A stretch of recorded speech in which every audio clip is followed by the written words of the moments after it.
ज्ञातारं विश्वतत्त्वानां वन्दे तद्गुणलब्धये।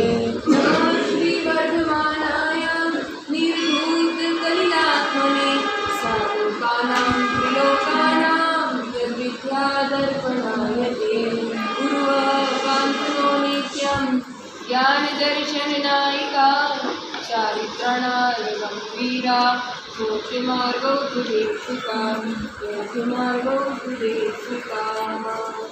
श्री महावीर भगवान की परम पूज्य तपस्वी सम्राट आचार्य श्री सन्मति सागर जी महामुनिराज की परम पूज्य आचार्य भगवान श्री सुनील सागर जी गुरुदेव की अहिंसा में परमो जैन धर्म की।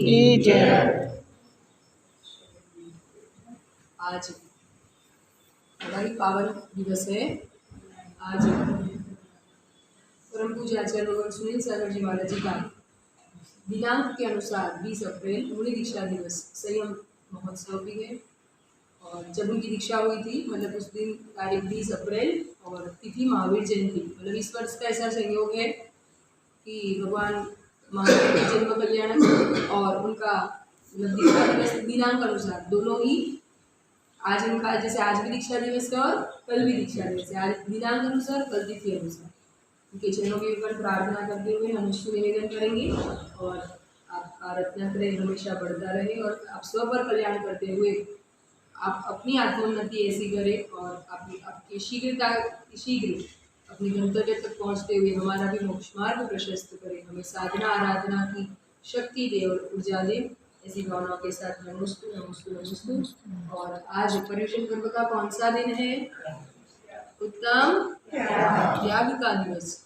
त्याग का दिवस है तो पर्युषण पर्व भी चल रहे हैं, 16 कारण पर्व भी चल रहे हैं। ऐसे पर्वों का ये माह है चैत्र माह।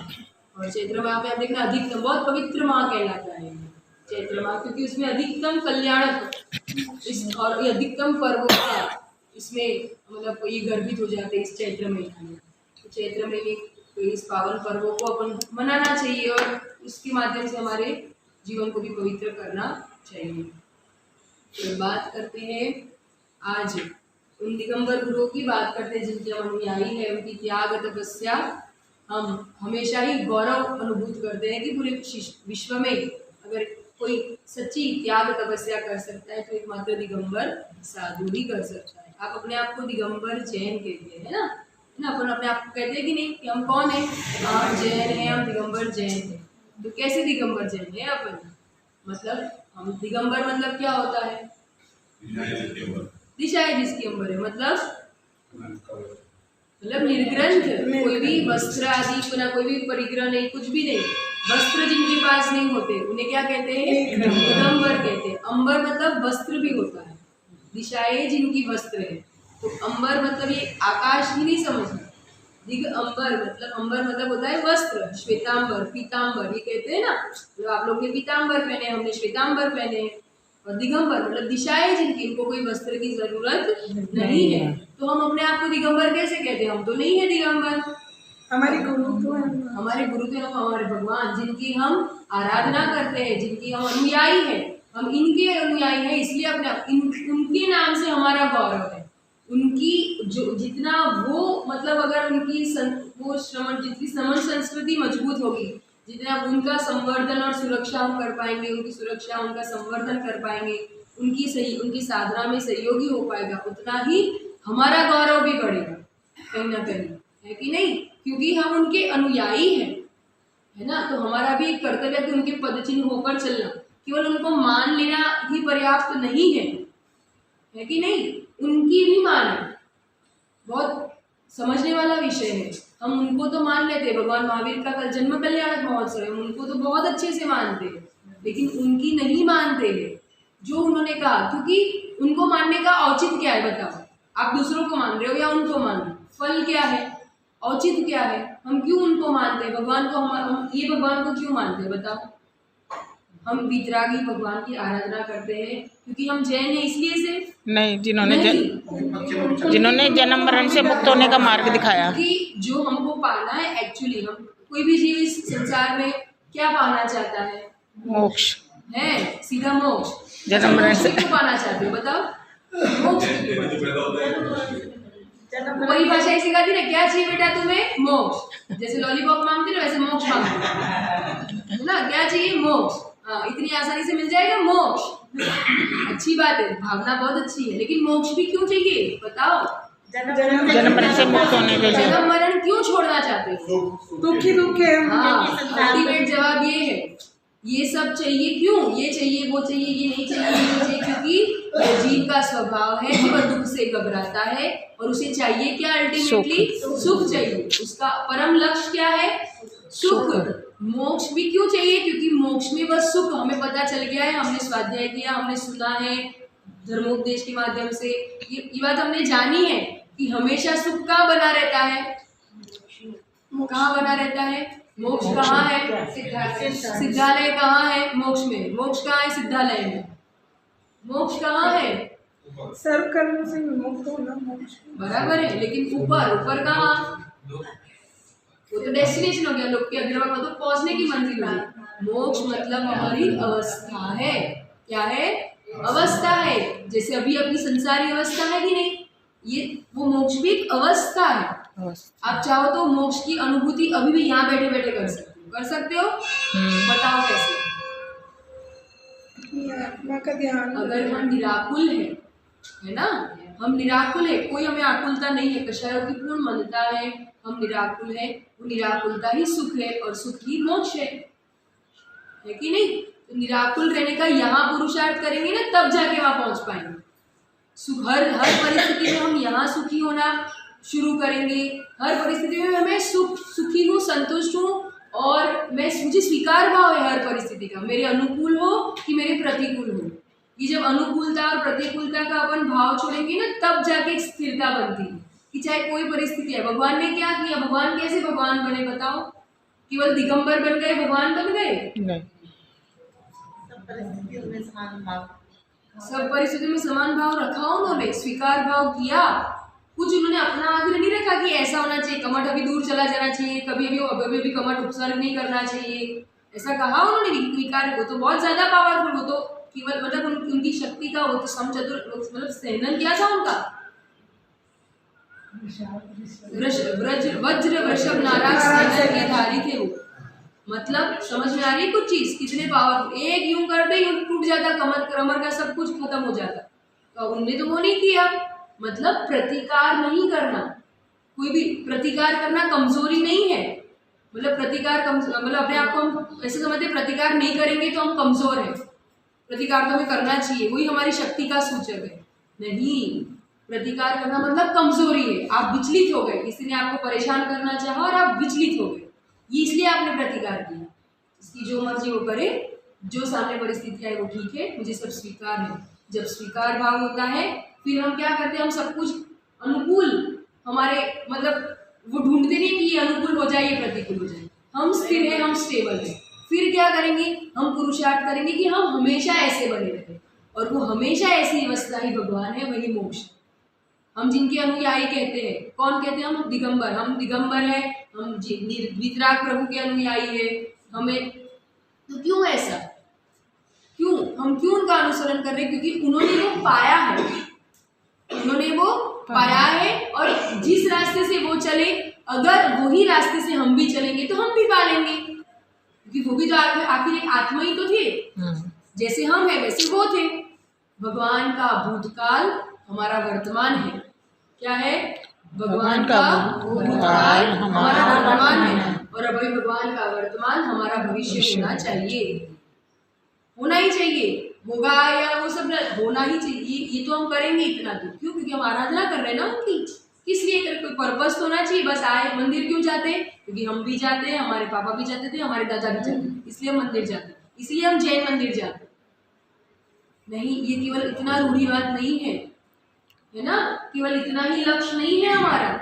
बाकी जगह नहीं जाकर हम यहाँ जाते हैं क्योंकि बाकी जगह हमें राग द्वेष की ही निमित्त मिलते हैं। बाकी जगह हमें ये संसार की पूर्ति कर लो, जो भी मन की इच्छाएं भी पूरी हो जाएगी तो हो क्या जाएगा? कहीं ना कहीं संसार ही तो बढ़ रहा है। संसार बढ़ रहा है मतलब मेरा दुख बढ़ रहा है, क्योंकि संसार का स्वभाव है वो परिवर्तनशील है, वो एक सा नहीं रहने वाला है। पर मुझे तो कैसा सुख चाहिए? एक सा रहने वाला, अक्षय, अव्याभास, अविरल, ऐसा स्थिर सुख चाहिए। इसलिए मैं यहाँ आता हूँ और मेरे दिगंबर बुद्धू कहो या दिगंबर प्रभु वितराग प्रभु की मैं आराधना करता हूँ। लक्ष्य पता होना चाहिए, उद्देश्य पता होना चाहिए, मैं कोई भी कार्य करता हूँ। कल भगवान महावीर का जन्म कल्याणक महोत्सव अपन मनाएंगे। क्यों मनाते हैं हम? भगवान महावीर ने, अच्छा उनकी मानने वाली बात है ना, उन्होंने क्या कहा, उनके 2-3 मुख्य सूत्र बताइए। जी और जी बहुत बढ़िया। और अहिंसा परमो धर्म, अहिंसा परमो धर्म और परस्पर प्रभो जीवानाम, ये सभी अपन ने समझा। ये भी तो कह के चले गए। अहिंसा परमो जैन धर्म की जय अपन बोलते हैं ना, कल भी अपन नारे लगाएंगे, है ना, अहिंसा परमो जैन धर्म की जय, जियो और जीने दो। वास्तव में हम जीने और जीते भी हैं और जीने भी देते हैं क्या? अहिंसा का पूर्ण पालन करते हैं क्या? वही नहीं कर पाते जिनका निमित्त मनाने आए हैं ना, उनकी नहीं कर पाते। पूछो कैसे? हम ये विषय आज इसलिए ले रहे ताकि आप लोग कल सजग रहो। हम भगवान महावीर का प्रभात फेरी करेंगे, जुलूस निकालेंगे। जुलूस क्यों निकाला जाता है? शोभा यात्रा क्यों निकाली जाती है? प्रभावना का अंग है ना। प्रभावना मतलब क्या? किसी को प्रभावित करेंगे। तो किससे प्रभावित करेंगे हम? खाली दिखा दिखा कर नहीं, हमारे स्वयं के आचरण से हम प्रभावना करेंगे। जो आचरण की प्रभावना होती है वही सबसे ज्यादा कन्विंसिंग होती है। आप दूसरों को कब जाके कुछ कह पाते हो? हम भी आज आपको कहते हैं कि रात्रि भोजन का त्याग करो, कब कर पाएंगे? कब कह पाएंगे? आप कब मानोगे? जब हमारा स्वयं का त्याग है कि नहीं। अब आप अहिंसा परमो, आप तो चाहते हो कि सर्व विश्व में शांति हो, अहिंसा का धर्म स्थापित हो, कोई एक दूसरे को मारे नहीं। भावना बहुत अच्छी है, लेकिन हमारा उस संबंधी पुरुषार्थ क्या है? भगवान महावीर का तो जुलूस निकलेगा, अहिंसा परमो जैन धर्म कहेंगे, और हमारे होठों पर, हमारे हाथों में क्या लगा हुआ है बताइए? बाल खुले होंगे। पुरुष वर्ग हम तो कहेंगे धोती दुपट्टा पहन के, ये हमारी आर्य पहचान है, ये हमारी संस्कृति है, ये हमारा परिवेश है। धोती दुपट्टा पहन के निकले। महिलाएं केसरिया वस्त्र पहनती, क्यों पहनती है? किसका सूचक है ना? ये हमारा गौरव है। इन सबको ध्यान रखते हुए हम छोटी छोटी बातों में भी ध्यान रखेंगे ना, तो इन सब के माध्यम से हम हमारे आचरण से प्रभाव ना कर पाएंगे। वो भी बहुत ज्यादा जरूरी है। हम उसमें भी प्रार्थना करते हैं, होवे सारी प्रजा को सुख बलियुत हो, धर्मधारी नरेशा, संपूज्य का नाम, प्रतिपाल का नाम, यतीन्द्र साम, मतलब सभी जगह क्या हो? शांति हो। पर हम शांत रह रहे हैं क्या? शांति की शुरुआत हमसे होती है। अगर आप शांति चाहते हो तो शांत रहो। यही सब मार्ग प्रभु ने दिखाया है। तो हम कल सब लोग बहुत उत्साह से, जितने भी लोग यहाँ बैठे, बड़े उत्साह से, हमारे घर में हमारे बालक का जन्म होता है तो हम कितना उत्साह रखते हैं, शक्ति से ज्यादा पुरुषार्थ कर लेते हैं। इनको बुलाओ, ये कर लो, ये आयोजन कर लो, यहाँ चले जाओ। ये तो 3 लोग के नाथ जिनका परम उपकार है, अगर उन्होंने नहीं दिखाया होता मार्ग तो ये जीव कहीं ना कहीं भटकता होता, रास्ता ही नहीं पता होता, कुछ भी नहीं, तो कहाँ जाते बताओ? तो उनका उपकार स्मरण करते हुए हमारा गौरव, हमारा जैन धर्म का पर्व है। ऐसी भावनाओं के साथ हम कल बड़े उत्साह के साथ जितने भी लोग बैठे हैं यहाँ, पूर्ण अहिंसा का पालन करते हुए, हम पैरों में चप्पल भी हो सके नहीं पहनेंगे। ये सब आचरण की प्रभाव क्या हो जाएगा? थोड़े बहुत कंकड़ पत्थर चुभ जाएंगे। आपके पास हीलिंग का बहुत सारा सामान है, आप सब कुछ कर लोगे। एक दिन ऐसा रहने का पुरुषार्थ करो, त्याग करो, संयम लो। ये हमारा धर्म है। बाकी तो जो है सो है ही, संसार में चल ही रहा है कि नहीं? तो हम ये पुरुषार्थ करें, हम करेंगे, हमारी आने वाली पीढ़ी भी वही परिपाटी चलाएगी। आज आप लोग बहुत अच्छे से भी देखो, यहाँ मंदिर आते हो, प्रतिदिन आपके बालक आते नहीं आते वो अलग बात है, लेकिन देखते तो है आपको कि सुबह उठ के तो दादाजी जाते हैं मंदिर, माता पिता जाते हैं मंदिर। ये उनकी, आपको ज्ञात से अज्ञात से, मतलब डायरेक्टली इनडायरेक्टली उनके संस्कार बनते हैं, उनकी माइंड पे वो छाप पड़ती है कि हाँ कुछ भी हो जाएगा, मम्मी सुबह मतलब सुबह मंदिर जाएगी। तो वो बच्चे उसी अनुरूप ट्रेंड होते हैं, उनकी वो छवि बनती है। फिर धीरे से जब भी आप भी कहोगे ना कभी, बेटा चल महावीर जयंती अपन मंदिर जाके आ जाते हैं, तो मना नहीं करेगा, क्योंकि आपको देखता है। आप जो करोगे वो सभी चीज बच्चा करेगा, आगे आने वाली पीढ़ी करेगी। ये बहुत जरूरी है, युवा पीढ़ी धर्म के रथ को आगे बढ़ाए, और उसके लिए पहले कर्तव्य हमारा है कि हम उनके लिए सही मार्ग बताएं। ठीक है? इस भावना के साथ हम लोग बड़े ही उत्साह से हम कल भगवान महावीर का जन्म कल्याण महोत्सव मनाएंगे। आज शाम को संध्या को उसके पूर्व ज्ञानवर्धक बहुत सुंदर प्रतियोगिता, धार्मिक क्रिकेट का आयोजन होगा। उसमें सभी लोग अपने बच्चों को, युवा पीढ़ी, क्योंकि उनके तरीके से उनको एक ज्ञानवर्धन, एक प्रतियोगिता धर्म का कुछ ऐसे रूप से नए तरीके से, प्रश्न मंच कहते हैं ना, वही है। सामान्य प्रश्न उत्तर है, एकदम बेसिक, तो उसको नए तरीके से जैन युवा मिलन के सभी युवा साथियों द्वारा ये बहुत सुंदर आयोजन किया जा रहा है। आप सभी लोग ठीक समय का बहुत अच्छे से ध्यान रखना, क्योंकि 7:30 बजे हमारा मौन हो जाता है, तो उससे पूर्व हम पूरा लाभ ले सके। ठीक 6:15 साढ़े 6 के बीच सभी लोग उपस्थित हो जाएंगे और 6:30 बजे से कार्यक्रम ठीक चालू हो जाएगा, इसलिए सभी पूरा लाभ ले सके, इसीलिए विनम्र भावनाओं के साथ जय बोले आचार्य भगवान श्री सुखदेव सागर जी महाराज की जय।